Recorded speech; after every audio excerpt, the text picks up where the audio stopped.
আসসালামু আলাইকুম প্রিয় শিক্ষার্থীবৃন্দু। তো তোমরা যারা আমার এডুকেশন 24 চ্যানেলটি এখনও সাবস্ক্রাইব করো নাই তারা অবশ্যই সাবস্ক্রাইব করে পাশে থাকবে। তো তোমরা যারা জগন্নাথ বিশ্ববিদ্যালয় অর্থাৎ জবি ভর্তি পরীক্ষা মেধা তালিকাভুক্ত হয়েছ, তো তোমাদের যে সাবজেক্ট বিষয় পছন্দক্রম তো সেটি সময় কিন্তু ঘোষণা করা হয়েছে।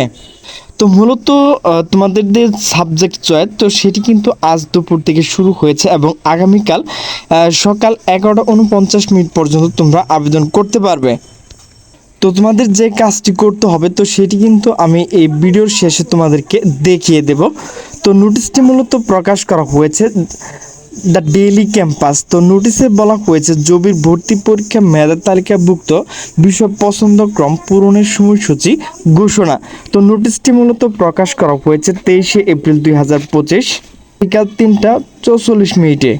তো নোটিশে বলা হয়েছে জগন্নাথ বিশ্ববিদ্যালয় 2024-25 শিক্ষাবর্ষে স্নাতক সম্মান ও বিবিএ প্রথম বর্ষের ভর্তি পরীক্ষা A B C D O E unit অংশগ্রহণকারী মেধা তালিকাভুক্ত তবে এখনও বিষয় পছন্দ পূরণ না করা শিক্ষার্থীর জন্য সময়সীমা নির্ধারণ করেছে বিশ্ববিদ্যালয় কর্তৃপক্ষ।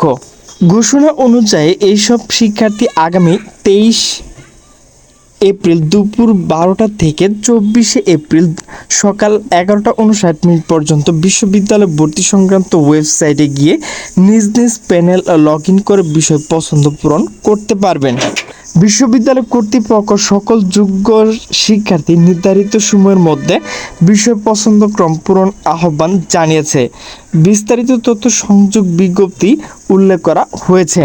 তো প্রিয় শিক্ষার্থীবৃন্দু, এরকম একটি প্যানেলে আসার জন্য আমি আপনাদের ডিসক্রিপশন বক্সে লিঙ্ক দিয়ে দেবো। তো সেখান থেকে কিন্তু আপনারা এখানে চলে আসতে পারবেন। তো আপনাদের কোনো কম্পিউটার দোকানে গিয়ে এগুলো করতে হবে না। তো আপনাকে যে কাজটি করতে হবে তো দেখেন নিচে লেখা রয়েছে 2024-25 শিক্ষাবর্ষে ভর্তি পরীক্ষা মেরিট পজিশনপ্রাপ্ত শিক্ষার্থী। তো এগুলো আপনারা দেখে নেবেন। তো আপনাকে যে কাজটি করতে হবে দেখেন নিচে দিকে এখানে অ্যাপ্লিকেশন লগ ইন রয়েছে, তো এখানে ক্লিক করবেন। তো সেইখানে ক্লিক করার পর দেখেন এখানে কিন্তু অ্যাপ্লিকেশন লগ ইন রয়েছে।